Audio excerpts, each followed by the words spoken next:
Vous découvrez ce lieu en plein jour qui, la première semaine de juillet, depuis quelques années déjà, abrite le soir, comme vous venez de le voir, le festival de musique classique des Galières. Un festival assez remarquable et surtout qui est porté par ce lieu magique dans lequel nous sommes, le mât de la Brune. Avec moi, Claudine Leclerc, la présidente de ce festival, et qui en est aussi à l'initiative. Qu'est-ce qui vous a poussé à imaginer ce festival?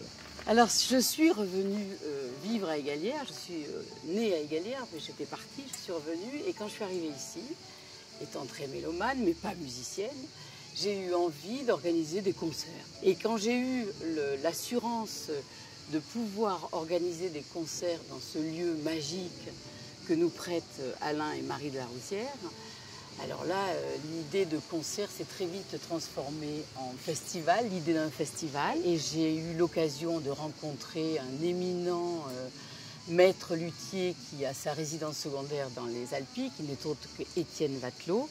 Ça a été la chance du festival.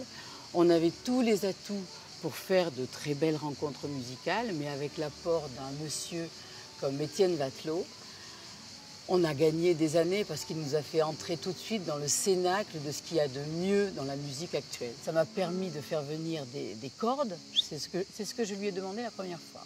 Est-ce que vous pouvez m'aider à faire venir des cordes, vous qui connaissez si bien tous ces grands violonistes, ces grands violoncellistes? Évidemment, il m'a dit oui, il était tellement content. Et voilà, donc on est passé d'un récital de piano aux formations de musique de chambre. Mais ce qui fonctionne le mieux, c'est les trios, quatuors, quintettes.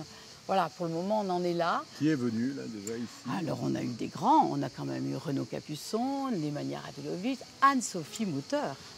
Des formations de musique de chambre exceptionnelles comme le Quatuor Modigliani, des grands pianistes, Franck Bralé. Demain soir, on a David Frey qui arrive, David Kadouche, Katia Bunatichvili. Moi, j'ai voulu faire découvrir des grands artistes, des grands interprètes. Pourquoi? Parce que quand ces gens-là jouent, interprètent la musique, qu'on connaisse pas, qu'on dise j'aime pas la musique classique, tout le monde est conquis.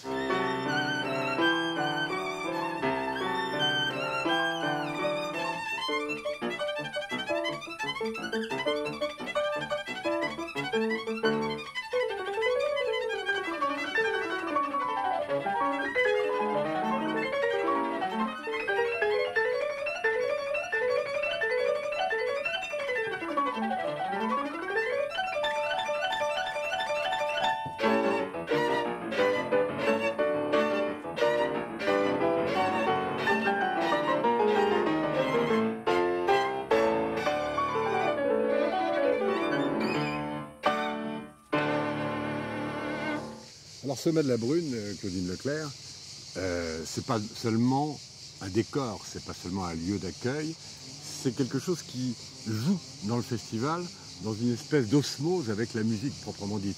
Les deux sont totalement mariés. Alors le lieu est très important. D'abord, il fait partie du patrimoine du village. On se l'est réapproprié grâce à l'accueil des propriétaires.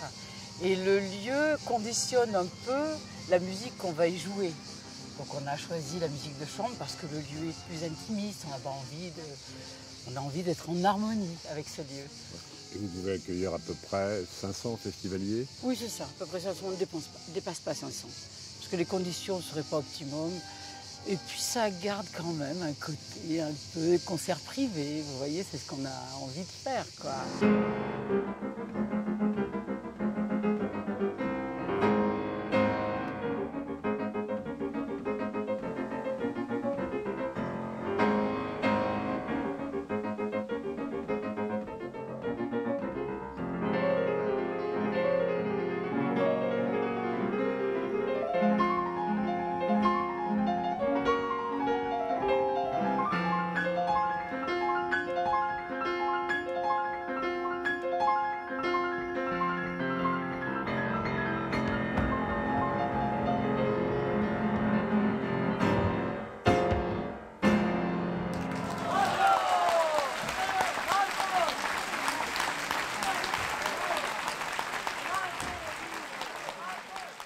La particularité, Claudie Leclerc, de ce festival, c'est que ça n'est pas simplement un concert entre 21h et minuit, c'est une soirée complète et c'est d'abord le travail de dizaines et de dizaines de bénévoles, ce qui est formidable pour un festival de cette nature. Et pour un petit village comme Égalières.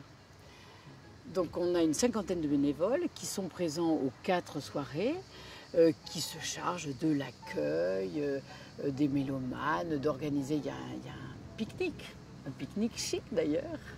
Donc ils installent les tables, ils s'occupent des buffets, ils servent les gens à table, ils s'occupent de tous les petits travaux qui sont obligatoires pour l'organisation d'un festival. Qui sont ces bénévoles Ces bénévoles, ce sont au début, c'était des amis proches.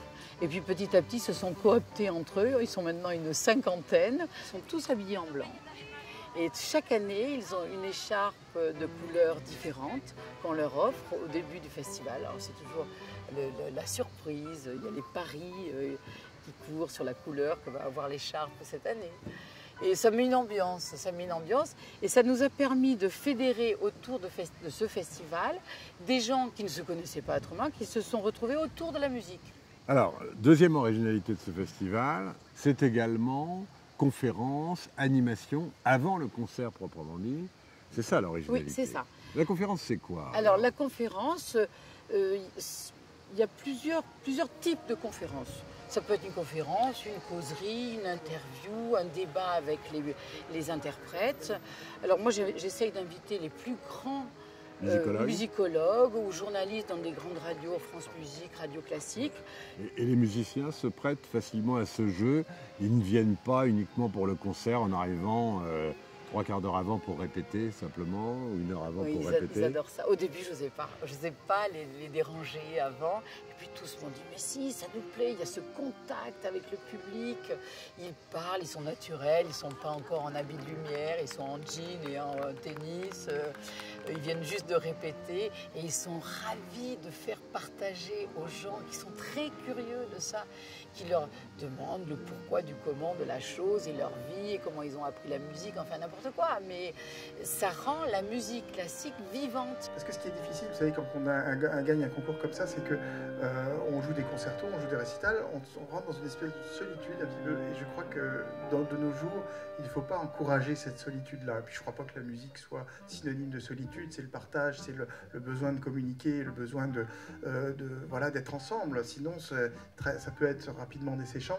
Et le piano, c'est pas Frédéric Guy qui va me contredire, mais je vais te passer le micro. Mais on peut tenir un siège et même plusieurs sièges avec le répertoire du piano. Et donc j'espère que tu partages cette opinion. Évidemment. Alors, dernière originalité de ce festival, donc, en quelque sorte en 3 parties. Oui. La partie conférence, la partie concert, et puis la partie entre deux, c'est-à-dire pique-nique. Et la plupart de ceux qui viennent au concert sont déjà là pour la conférence, et donc restent et participent à ce pique-nique champêtre. Et là, comment ça se passe alors? Tout le monde peut participer? Alors, tout le monde peut apporter son pique-nique. C'est un vrai pique-nique, on peut apporter son pique-nique. Alors, il faut dire que notre festival, c'est le premier rendez-vous musical de la saison estivale. Dans un cadre charmant, il y a des bandes qui apportent les pique-niques, toi t'apportes ceci, moi j'apporte cela, puis il y en a d'autres qui sont moins organisés, qui peuvent acheter sur place, mais ils viennent tous maintenant au pique-nique, parce que c'est un moment de convivialité. Ah, t'es là, oui, tu viens jeudi, on se revoit bientôt. Non, ça se passe très très bien. Et on peut échanger sur la musique aussi. Après la conférence, on parle au conférencier, on essaye de poser des questions sur le programme. Les artistes passent comme ça et on les connaît mieux.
Bien voilà, la scène est déserte, le piano est parti, les musiciens sont ailleurs, le festival des Galières est terminé. Alors Claudine Leclerc, 2014 c'est fini. Pour 2015 et pourquoi pas pour 2016, 2017, le 10e anniversaire, pourquoi pas, quelles sont les ambitions? Comment vous allez orienter le festival dans les 3 ou 4 prochaines années? Je veux inviter un noyau de musiciens qui seront le noyau central et qui vont rester pendant les 4 soirées. Là, on a essayé, on a eu la même équipe avec quelques solistes qui sont venus se joindre à eux. On a eu la même équipe pour 2 concerts. Ça s'est extrêmement bien passé parce qu'il y a une espèce de connivence qui s'installe entre les musiciens, une complicité avec nous, avec les bénévoles. Ils sont chez eux et donc ils donnent le meilleur d'eux-mêmes. Quelle joie, quel bonheur de les écouter parler, de les écouter répéter, de percevoir leur langage, d'essayer de rentrer dans le sein des saints, quoi. Donc c'est vraiment une récompense formidable de tout le travail qu'on a accompli toute l'année, qui n'est pas toujours très rigolo, quoi. Longue vie à vous, longue vie à ce festival. Et rendez-vous l'année prochaine, 2015. Rendez-vous de juillet en quelque sorte. Rendez-vous de juillet. Rendez-vous de première semaine de juillet pour le Festival des Galières.